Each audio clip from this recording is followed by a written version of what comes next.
What's going on, everyone, and welcome to Movie Emporium's Flashback Reviews, where I take movies from the past, break them down, and tell you what I think about them.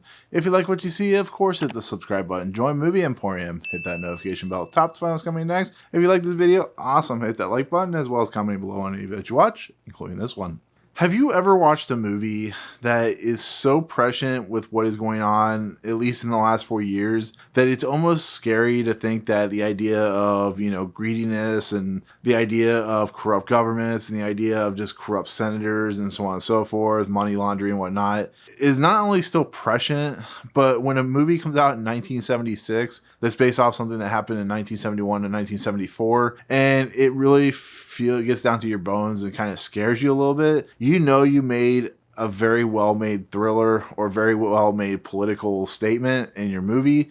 And so this movie, All the President's Men, which, like I said, is based off the Woodward and Bernstein book, is the story of the Watergate scandal and how the Washington Post, through the help of Bob Woodward and Carl Bernstein, basically broke the whole idea of the Watergate scandal open, the idea of the slush fund, the idea of all these individuals that were working under Nixon, and basically exposed this whole corrupt, greedy society that eventually led to Nixon's resignation, where he left the presidency. And with that said, it's very much a movie that really is not only very prescient with everything that's going on, but is a real kind of interesting kind of look into what happens when people have power and what they are willing to do with that power. And so with that said, that's what this movie basically boils down to. It's boiling down to the individuals working for a specific company, able to basically blow wide open that specific situation, and the willingness to, and the limits they are willing to go to sacrifice their health, their jobs, their lives,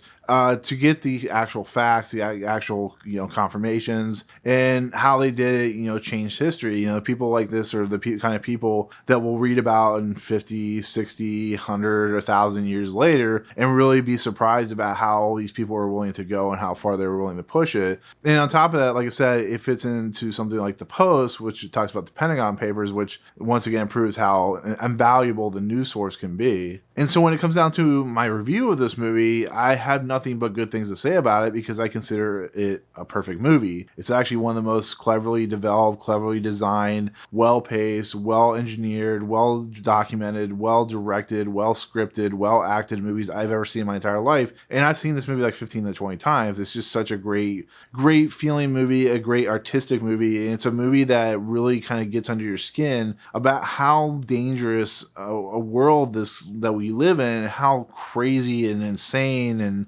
when you have power, what you're willing to do to keep that power and how you're willing to screw the other person over. It's a fascinating thing to watch, but it has such a great kind of cathartic ending to it that you really feel the triumph of Woodward and Bernstein, that I just love every inch of it. It's a movie that was nominated for several awards. Jason Robards, who plays Bill Bradley, won an award.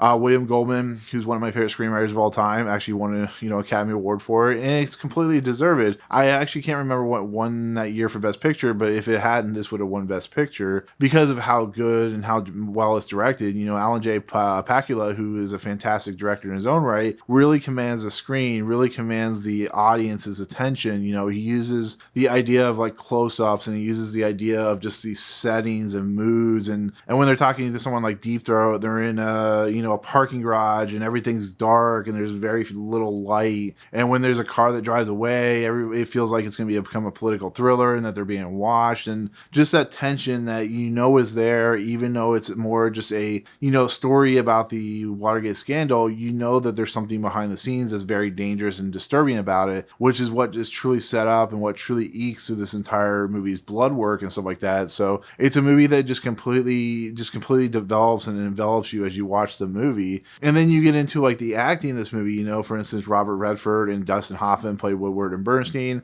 This is at a point in their careers where they are at the top of their game. They are the A-list stars that everyone wants to be in their movies. You look at everything Robert Redford has done in his career with Butch Cassidy and Sundance Kid, The Sting. You look at Dustin Hoffman with Tootsie and, the Marathon Man, and go on and on and on, all the movies he's been in. And having those two powerhouse actors in this movie really levitates the material. But it's just every inch of this movie, watching them inside the news center, the Washington Post, or when they talk to someone and how they are slowly manipulating the person into giving information because they know these people are scared for their lives. They know if these people talk and it gets out there in the ether that they could, have the possibility of them being killed and not being being seen again, possibility of going to jail, all that good stuff. Like I said, when you go into the Washington Post, because this movie's set in the 70s, it really feels like it's set in the 70s with like phone books and the way they use the phones and the operators and the way they type up papers for their,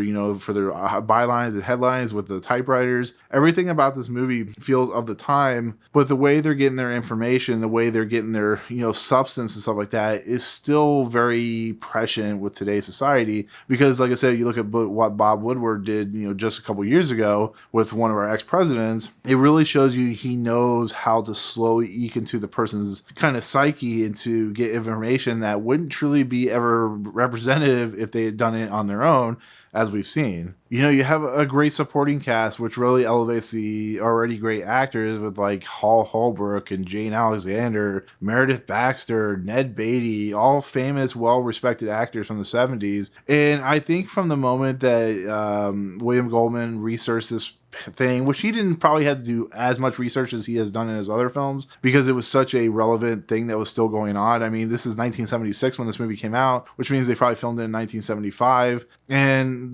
basically the whole thing had gone down between 1971 and 1974. So William Goldman just needs to keep an eye on local events. But when Woodward and Bernstein brought out that book that completely involved with this whole idea of what they did and how they did it and how they presented it, it really gave a nice leg up, a nice leg to stand on for when William Goldman wrote his script and everything came to pass and everything kind of slowly started to form into this movie. And it's those types of movies that, even though they only happened a couple years prior, they're able to find a way to keep it exciting, to keep it interesting, to keep it energized, to keep you from not being bored because it just happened. And that's, to me, is what makes a perfect movie, is you can still take the material of what just happened, give us some heavy hitting cast that really know how to work the script, and in essence you get All the President's Men, and it became one of not only my favorite movies but one of the great movies of all time, just in the simple fact that it was able to do something special with events that had just happened. So